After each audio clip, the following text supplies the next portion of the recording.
Hello students, gravity के e learning programme में आप सभी का स्वागत है। आप लोग दानिश सर के साथ फिजिक्स पढ़ रहे हैं। हमने पिछली वीडियो में क्लास 11th का चैप्टर नंबर 1 भौतिक जगत बहुत ही अच्छे से समझ लिया है। उसमें हमने ये जाना था कि हमको फिजिक्स को कैसे कैसे डिवाइड करके पढ़ना है, भौतिकी को कितने भागों में पढ़ना है, भौतिकी की क्या शाखाएं हैं, ठीक है, प्रकृति में मूल बल कितने हैं, है ना, भौतिक विज्ञान और प्रौद्योगिकी, फिजिक्स एंड टेक्नोलॉजी, इन सभी के बारे में हमने पिछली वीडियो में चर्चा कर ली है। आज हम लोग चैप्टर नंबर 2 मात्रक एवं मापन स्टार्ट कर रहे हैं। तो आपको ये जो वर्ड दिख रहा है मापन, ये क्या है, इसके बारे में हम समझते हैं कि जो मापन होता है ये 2 वर्डों से मिलकर बना होता है। एक तो है आपके पास में अंक और दूसरा है मात्रा।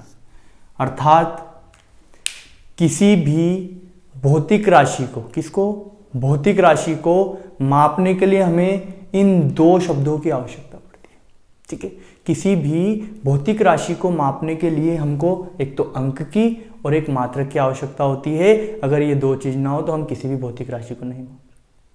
जैसे कि मैं आपको समझाऊं कि आप यदि मार्केट गए पाइप लेने और आप दुकानदार से बोल रहे हो कि मुझे फिट दे दे, क्या बोल रहे हो, फिट दे दे, पाइप लेने गए और आप कह रहे हो उससे कि फिट दे दे, तो आपकी बात को कैसे समझेगा? तो आपको क्या बोलना पड़ेगा कि आप मुझे 50 फीट दे दो या 5 फीट दे दो या 10 फीट दे दो, ऐसे बोलना पड़ेगा। तो आपको तुरंत आसानी से समझ कर दे देगा कि ये आपका 5 फीट पाइप।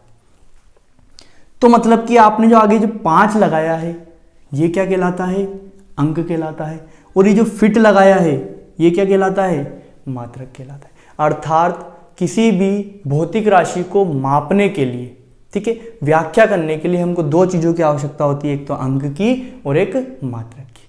बात समझ में आई होगी। अब ये मापन को हम और समझे, इससे पहले हम समझ लेते हैं कि अपनी भौतिक राशि क्या होती है। ठीक है, हम समझते हैं भौतिक राशि क्या होती है। भौतिक राशियां, तो समझना कि वे राशियां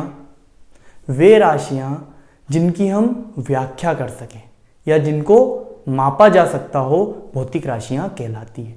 वे राशियां जिनकी हम व्याख्या कर सकें वह जिनको मापा जा सकता हो, भौतिक राशियां कहलाती हैं। ठीक है, कि वे राशियां जिनकी हम व्याख्या कर सके या जिनको माप सके वही राशियां क्या कहलाती है, भौतिक राशियां कहलाती है। जैसे कि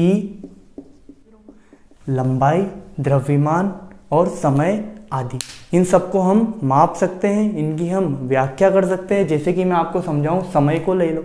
आप लोग किसी को बताओगे कि मैंने आज 5 घंटे पढ़ाई की, तो आप क्या कह रहे हो, 5 घंटे, 5 आगे का क्या है, अंक है, और घंटे क्या है, मात्रक है। तो इस राशि को हमने क्या कह दिया, भौतिक राशि। मतलब कि इसकी हम व्याख्या कर सकते हैं, इसे माप सकते हैं, इसलिए क्या इसमें आ गया, भौतिक राशि में। अर्थात वे राशियां जिनकी हम व्याख्या व जिन्हें मापा जा सके, भौतिक राशियां कहलाती है। ये 2 प्रकार की होती है। ये कितने प्रकार की होती है, 2 प्रकार की होती है। पहली मूल भौतिक राशियां,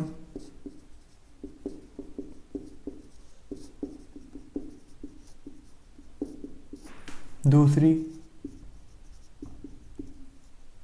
व्युत्पन्न भौतिक राशियां। पहली तो क्या हो गई, मूल भौतिक राशियां, दूसरी क्या हो गई, व्युत्पन्न भौतिक राशियां। तो मूल भौतिक राशियों की परिभाषा सुनना कि अर्थात वे भौतिक राशियां, अर्थात वे भौतिक राशियां जिनको मापने के लिए या जिनको दर्शाने के लिए हमको अन्य राशियों की आवश्यकता ना पड़े, अर्थात ये स्वतंत्र होती है। क्या कहलाती है, मूल भौतिक राशियां कहलाती है। कि वे भौतिक राशियां जिनको मापने के लिए या व्यक्त करने के लिए अन्य भौतिक राशियों की आवश्यकता ना पड़े, मूल भौतिक राशियां कहलाती है। ये कितनी हैं, ये 7 हैं, फिक्स है। ये कितनी है, 7 है। जैसे कि पहली मैं आपको बोल दूं तो अपन ने 3 तो ये लिखी हुई है, लंबाई, द्रव्यमान, समय, ज्योति तीव्रता, पदार्थ की मात्रा, विद्युत धारा और सातवीं क्या है, ताप है। समझ में आएगी। लंबाई, द्रव्यमान, समय, ज्योति तीव्रता, पदार्थ की मात्रा, विद्युत धारा और ये ताप, ये जो 7 भौतिक राशियां ये स्वतंत्र है, ये अन्य भौतिक राशियों पर निर्भर नहीं करती है। जो अन्य भौतिक राशियों पर निर्भर ना करे तो वो क्या कहलाएगी अपने पास में, मूल भौतिक राशियां कहलाएगी। ठीक इसी प्रकार अपन व्युत्पन्न भौतिक राशि को समझते हैं तो वे भौतिक राशियां जिनको व्यक्त करने या दर्शाने के लिए हमें किसकी आवश्यकता पड़े, मूल भौतिक राशि की आवश्यकता। ये तो स्वतंत्र, लेकिन ये क्या करेगी, निर्भर होगी। किस पर निर्भर होगी, मूल भौतिक राशियों पर निर्भर। तो समझना, अर्थात वे भौतिक राशियां जिनको व्यक्त करने के लिए किसकी आवश्यकता पड़े, मूल भौतिक राशियों की आवश्यकता पड़े, ये स्वतंत्र नहीं होती है, व्युत्पन्न भौतिक राशियां कहलाती है। अर्थात हम यूं भी कह सकते हैं कि मूल भौतिक राशियों के मूल्यांकन व भागफल से प्राप्त राशियां ही क्या कहलाती है, व्युत्पन्न भौतिक राशियां कहलाती है। मैं आपको समझाता हूं, समझ में आ जाएगा। जैसे वेग, ठीक है, जैसे आपके पास आ गया बल। तो अपन एक एग्जांपल देखते हैं, वेग को समझ लेते हैं। तो वेग, हम लोग वेग की परिभाषा आप लोगों ने 10वीं क्लास में ही पढ़ ली होगी, है ना, 9वीं में पढ़ ली होगी। और वेग क्या होता है, विस्थापन बटा समय। क्या होता है, विस्थापन बटा समय। तो ये ले लिया मैंने, विस्थापन बटा समय। विस्थापन एक प्रकार की चली गई दूरी है ना, एक प्रकार की लंबाई है। तो विस्थापन को अपन क्या बोलेंगे, लंबाई ही बोलेंगे। तो ये देखो, ये लंबाई कौन सी भौतिक राशि, मूल भौतिक राशि। समय कौन सी भौतिक राशि, मूल भौतिक राशि। अर्थात मूल भौतिक राशियों के भागफल मूल्यांकन से ही हमको क्या मिल रही है, व्युत्पन्न भौतिक राशि। अर्थात मूल भौतिक राशियों के मूल्यांकन व भागफल से प्राप्त राशि ही क्या कहलाती है, व्युत्पन्न भौतिक राशियां कहलाती है। समझ में आ गई ना। देखो, ये व्युत्पन्न राशि किस पर निर्भर कर रही है, मूल भौतिक राशियों पर, लेकिन ये फिक्स है, ये अन्य राशियों पर निर्भर नहीं करती। तो मतलब ये 7 तो क्या हो गई आपके पास में, मूल भौतिक राशियां हो गई। और इसके अलावा जो भौतिक राशियां हैं वे सभी क्या है, व्युत्पन्न भौतिक राशियां हैं। जैसे मैंने आपको लिखवा दिया, वेग हो गया, बल हो गया, संवेग हो गया, त्वरण हो गया, ठीक है। तो इसके बाद में हम लोग वापस से समझते हैं मात्रक। क्या आपका मात्रक क्या होता है, भौतिक राशियों से ही रिलेटेड करके पढ़ेंगे हम लोग। क्या अर्थात भौतिक राशियों को व्यक्त करने के लिए नियत किए गए मान, भौतिक राशियों को व्यक्त करने के लिए नियत किए गए मान ही क्या कहलाते हैं, मात्रक कहलाते हैं। समझना, जैसे कि पहले तो अपन इसकी परिभाषा लिख लेते हैं कि भौतिक राशियों को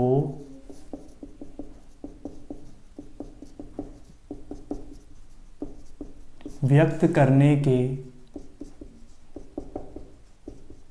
लिए नियत किए गए मान ही मात्रक कहलाते हैं। ठीक है, भौतिक राशियों को व्यक्त करने के लिए नियत किए गए मान ही मात्रक कहलाते हैं। जैसे कि मैं आपको एक सिंपल सी परिभाषा बताऊं, आपका जो लंबाई है इसको हम काय में व्यक्त कर सकते हैं, इसको हम लोग मीटर में व्यक्त कर सकते हैं, सेंटीमीटर में व्यक्त कर सकते हैं, फुट में व्यक्त कर सकते हैं, है ना। ऐसी ऐसी राशियां हैं। जो ये जो राशियां हैं ना, इसको व्यक्त करने के लिए मान क्या कर दिए गए, फिक्स कर दिए गए, नियत कर दिए गए। यही मान क्या कहलाते हैं, आपके मात्रक कहलाते हैं। समझना, मैं आपको समझाऊं तो पुराने ज़माने में, पहले के टाइम में क्या होता था कि आपकी जो लंबाई थी वो ऐसे नापी जाती थी। जब ये मात्रक फिक्स नहीं किए थे तब क्या होता था कि आपका जो कुआं खुदता है ना, कुआं, वो आज भी ऐसे नापते हैं ना कि 20 हाथ खुदवा ले, है ना, 60 हाथ खुदवा लिया, 100 हाथ कुआं खुदवा लिया। तो 100 हाथ से मतलब क्या होता था, ये हाथ की लंबाई, एक हाथ की लंबाई मान लेते थे, इस हाथ को 100 हाथ। तो इसमें क्या होने लगा, धीरे धीरे जैसे जैसे टाइम बदलता गया कि आपके त्रुटि आने लगी, मापन में त्रुटि उत्पन्न होने लगी। जैसे क्यों त्रुटि उत्पन्न होने लगी कि किसी का हाथ तो लंबा, किसी का हाथ छोटा। समझ रहे हो बात को, किसी का हाथ तो लंबा और किसी का हाथ छोटा। आप जो पहले इंच नापते थे तो आप ये अंगूठे का जो गुट्टा दिख रहा है इससे नाप लिया करते थे कि इसको 1 इंच मान लेते, ठीक है। तो ऐसे नाप लिया करते थे, लेकिन इसी से क्या त्रुटि मिलने लगी, किसी का अंगूठे का गुट्टा बड़ा और किसी का छोटा, तो त्रुटि आने लगी।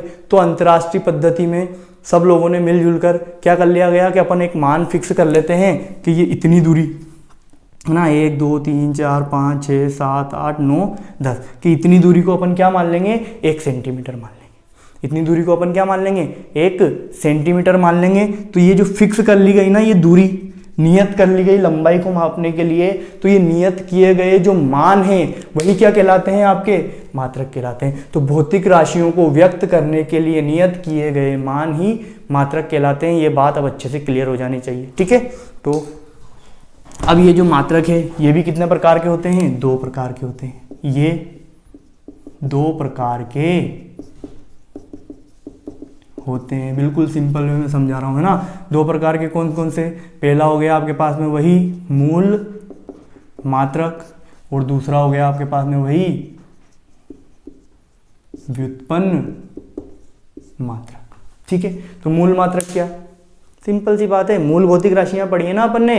मूल भौतिक राशियों को व्यक्त करने के लिए नियत किए गए मान ही क्या कहलाते हैं, मूल मात्रक कहलाते हैं। मूल भौतिक राशियों को व्यक्त करने के लिए नियत किए गए मान ही क्या कहलाते हैं, मूल मात्रक कहलाते हैं। जैसे कि मूल भौतिक राशियां कितनी थी अपने पास, 7। पहली थी लंबाई, दूसरी थी द्रव्यमान, समय, पदार्थ की मात्रा, ज्योति, तीव्रता, विद्युत धारा और ताप। तो इनके लिए क्या कर दिए गए, नियत मान कर दिए गए। लंबाई के लिए, सॉरी एम केस में लिखेंगे, लंबाई के लिए क्या कर दिया गया, मीटर। द्रव्यमान के लिए क्या कर दिया गया, किलोग्राम। द्रव्यमान के लिए क्या कर दिया गया, किलोग्राम। समय के लिए सेकंड, ठीक है। और पदार्थ की मात्रा के लिए मोल। ज्योति तीव्रता के लिए कैंडेला, ठीक है। विद्युत धारा के लिए एम्पियर, और ताप के लिए केल्विन, ठीक है। तो अर्थात मूल भौतिक राशियों के लिए नियत किए गए मान ही क्या कहलाते हैं, मूल मात्रक कहलाते हैं। परिभाषा में कोई समस्या नहीं आनी चाहिए और समझ में भी आना चाहिए, रटने की कोई आवश्यकता नहीं है, ठीक है। यहीं से क्लियर हो जाना चाहिए। आगे बात करते हैं अपन व्युत्पन्न मात्रक की। तो वही बात, व्युत्पन्न भौतिक राशि समझिए ना अपन ने। व्युत्पन्न भौतिक राशियों को व्यक्त करने के लिए नियत किए गए मान ही क्या कहलाते हैं, व्युत्पन्न मात्रक कहलाते हैं। जैसे कि आपको समझाऊं मैं, वेग। वेग को हम लोगों ने क्या बोला था, पहले तो इसको चेंज करना पड़ेगा, विस्थापन बटा समय। याद रखने की जरूरत नहीं है, केवल ये राशि याद रखो कैसे चेंज हो रहा है, फिर यहां से रख दो, ये याद करना है बस आपको। तो विस्थापन, लंबाई, लंबाई को काय में, मीटर में, तो मीटर प्रति। समय को काय में, सेकंड में, तो ये हो गया सेकंड। तो वेग का मात्रक क्या हो गया, मीटर प्रति सेकंड। आपको 9वीं क्लास 10वीं क्लास में रटाया जाता था ना, वेग का मात्रक क्या होता है, मीटर प्रति सेकंड, मीटर प्रति सेकंड। त्वरण का मात्रक मीटर प्रति सेकंड स्क्वायर। तो रटना नहीं है, यहाँ से निकालना है। वेग बराबर क्या हो गया, मीटर प्रति सेकंड। त्वरण का कैसे निकालोगे, ये त्वरण का आपका हो जाएगा, त्वरण क्या होता है, वेग में परिवर्तन बटा समय। या फिर वेग का आप लोग ये निकाल के आए हो, वेग बराबर क्या होता है, विस्थापन बटा समय। और एक समय ये, तो समय का क्या हो जाएगा, स्क्वायर हो जाएगा। विस्थापन का मात्रक क्या हो जाएगा, लंबाई का मीटर प्रति समय का सेकंड, और इसका स्क्वायर। तो त्वरण का मात्रक आपका क्या निकल के आया, मीटर प्रति सेकंड का स्क्वायर। त्वरण का आपका, सॉरी इधर नहीं दिख रहा हो आपको, तो देखना, मीटर प्रति सेकंड का स्क्वायर। त्वरण का मात्रक क्या निकल के आया, मीटर प्रति सेकंड का स्क्वायर। तो आप लोगों के मूल मात्रक और व्युत्पन्न मात्रक बहुत अच्छे से क्लियर हो जाना चाहिए, बिल्कुल मक्खन। समझ में आ रही है ना बात। तो अब हम लोग मात्रक, ये मूल मात्रक और व्युत्पन्न मात्रक हमने समझ लिए। ये जो जो मूल मात्रक है ये फिक्स है। इनके अलावा 2 और मूल मात्रक है, एक तो रेडियन और एक स्टेरेडियन। तो आइए हम इसको अन्य मात्रक, तो देखना 7 मूल मात्रकों के अलावा 2 पूरक मात्रक और है, वो क्या है? पहला तो है आपके पास में रेडियन, कोण का मात्रक होता है ना, इसी को समझा रहा हूँ। दूसरा देखना स्टेरेडियन, ठीक है, रेडियन और स्टेरेडियन। तो हम लोग इसको क्लियर करवाता हूँ आपको, ठीक है। तो देखना कोई वृत्त में, वृत्त देखा है, और ये क्या हो गया? वृत्त का चाप हो गया। आर त्रिज्या का, इसकी त्रिज्या कितनी है? आर है। इसका कोण कितना है? अल्प है, डी थीटा है। चाप की लंबाई कितनी है? एस है। तो आप लोग एक सूत्र जानते हो बचपन से ही कि कोण बराबर क्या होता है? चाप बटा त्रिज्या, ठीक है। अब यहाँ कोण कितना है? D theta. चाप कितनी है? एस। त्रिज्या कितनी है? आर, ठीक है। ये कौन सा कोण है? समतली कोण। कौन सा कोण है? समतली कोण। तो समतल में जो ये कोण बनता है ना, इस कोण का मात्रक क्या होता है? स्टेरेडियन होता है, अर्थात समतली कोण का मात्रक है। क्या लिखेंगे? यह समतली कोण का मात्रक है। क्लियर हो जाना चाहिए। जो चाप बन रही, वृत्त बन रहा है, वृत्त समतल में, समतल में जो वृत्त बन रहा है ना, इसमें जो चाप निकल रहा है, ये थीटा डी थीटा कोण बन रहा है। आर त्रिज्या का पथ है और यहाँ पर एस चाप है। तो कोण बराबर चाप बटा त्रिज्या होती है। तो इस कोण का जो मात्रक है, समतली कोण का जो मात्रक है, वही क्या है? रेडियन कहते हैं। अब बात कर रहे हैं हम स्टेरेडियन। तो देखना घन कोण के मात्रक को समझना। घन कोण, जैसे कि आपके पास कोई गोला है और इसका आपने ये भाग निकाल लिया, देखो शंकु देखिए, टोपी, जोकर की टोपी, तो उसके अंदर ये क्या है? अल्प क्षेत्रफल है, ये इसकी क्या है? त्रिज्या है, और ये इसको ऐसे मिल रहा है। समझ में आ रही होगी बात को, है ना। 3D में समझने की कोशिश करो, ऐसा भोपो बना हुआ है, ठीक है। तो इसके अंदर जो इसके बीच का जो कोण होता है, डी थीटा बोल सकते हो, डी ओम बोल सकते हो, ठीक है। इसके अंदर इसके बीच का जो कोण होता है डी ओम, ठीक है। इसकी त्रिज्या आर, उसके अल्प पृष्ठ का क्षेत्रफल क्या है? डी है। तो इसके अंदर अपने पास में ये जो डी ओम है, ये स्टेरेडियन कोण जो है, इसको क्या बोलते हैं? स्टेरेडियन कोण ही बोलते हैं। और ये जो है बराबर होता है अल्प क्षेत्रफल डी ए व इसकी त्रिज्या के वर्ग के अनुपात के, ठीक है। अल्प क्षेत्रफल वो इसकी त्रिज्या के वर्ग के अनुपात के बराबर होता है। और इसका जो मात्रक होता है, कौन सा कोण है? ये घन कोण। घन कोण का मात्रक होता है, यह घन कोण का मात्रक होता है। क्या? ये जो स्टेरेडियन होता है, ये क्या होता है? घन कोण का मात्रक होता है। तो आपको रेडियन और ये स्टेरेडियन बहुत अच्छे से क्लियर हो जाना चाहिए कि 7 मूल मात्रकों के अलावा 2 पूरक मात्रक भी है। कौन से? रेडियन और स्टेरेडियन, ठीक है। तो ये मात्रक आपका क्लीन हुआ। इसके बाद में हम लोग मात्रकों की अंतर्राष्ट्रीय पद्धतियां पढ़ेंगे कि मात्रकों की अंतर्राष्ट्रीय पद्धतियां क्या है। तो देखना, मात्रकों की अंतर्राष्ट्रीय पद्धतियां अर्थात मूल भौतिक राशियों के आधार पर मात्रकों की 3 अंतर्राष्ट्रीय पद्धतियां प्रचलित है, ठीक है ना। किसके आधार पर? मूल भौतिक राशियों के आधार पर, ठीक है ना। या फिर बोल सकते हैं मूल मात्रकों के आधार पर मात्रकों की कितनी पद्धतियां प्रचलित है? 3 पद्धतियां प्रचलित है। 3 पद्धतियां प्रचलित है, लिख लेना आप लोग। तो देखते हैं, हम लोग समझते हैं 3 पद्धतियां कौन कौन सी है। पहली तो हो गई आपके पास में MKS पद्धति, दूसरी हो गई आपके पास में CGS पद्धति, और तीसरी हो गई आपके पास में FPS पद्धति। टेंशन मतलब नाम से ही क्लियर करा दूंगा, रटने की बिल्कुल भी आवश्यकता नहीं पड़ेगी, अपन को नाम से ही पद्धतियां याद होने वाली हैं यहाँ पर कि क्या क्या है, समझना। MKS पद्धति में लंबाई को मीटर में, ठीक है। MKS पद्धति में लंबाई को मीटर में, द्रव्यमान को किलोग्राम में और समय को सेकंड में मापा जाता है।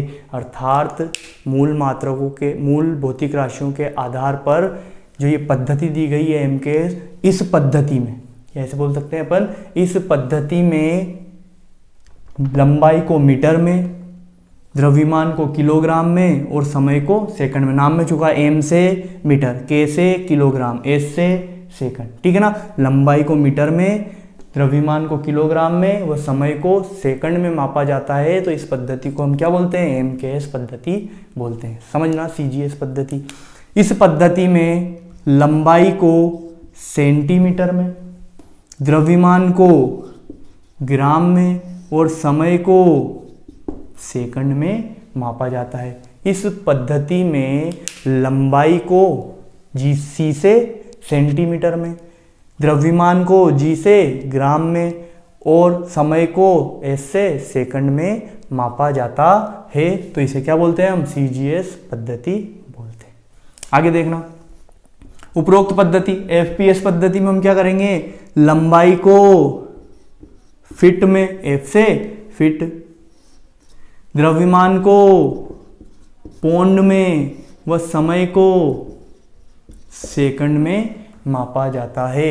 इस पद्धति में लंबाई को तो फीट में, द्रव्यमान को पौंड में व समय को सेकंड में मापा जाता है, तो ये पद्धति कौन सी हो गई, FPS पद्धति। नाम में क्लियर हो गया ना, MKS, CGS और FPS। इन तीनों चीज़ों में, इन तीनों पद्धतियों में आपने एक चीज़ देखी होगी कि समय को जो है हमेशा काय में मापते हैं अपन, सेकंड में मापते हैं। क्लियर होगी ना बात, समय को सेकंड में, कोई सी पद्धति हो, नाम में छुपा है MKS, CGS, FPS। ठीक है, MKS में M से मीटर, K से किलोग्राम, S से सेकंड, CGS में C से सेंटीमीटर, G से ग्राम, S से सेकंड, FPS में F से फीट, P से पौंड और S से सेकंड। तो MKS, CGS और FPS पद्धति आप लोगों की बिल्कुल क्लियर हो जानी चाहिए। तो अब देखना यहाँ पर बराबर 454 ग्राम और 1 इंच बराबर 2.54 सेंटीमीटर होता है। थोड़ी बहुत चीज़ें तो आप जानते ही हो, 1 मीटर बराबर 100 सेंटीमीटर होता है ना, 1 किलोग्राम बराबर 1000 ग्राम होता है। तो इस प्रकार से इनमें आपस में संबंध भी है और हम लोग बहुत डिटेल में इस पार्ट को पढ़ने वाले हैं। बस आप लोग हमारे साथ बने रहिएगा, बिल्कुल 0 से लेकर अनंत तक चलने वाले हैं हम लोग और फिजिक्स को बहुत ही मज़े से पढ़ने वाले हैं। आज के लिए इतना काफ़ी है। अब हम लोग नेक्स्ट वीडियो में वीमी पद्धति, वीमा के बारे में बात करेंगे कि वीमाएँ क्या होती है। वीडियो अच्छा लगा हो तो इसे लाइक और शेयर करना ना भूलें और सब्सक्राइब जरूर कर दें। ठीक है, थैंक यू।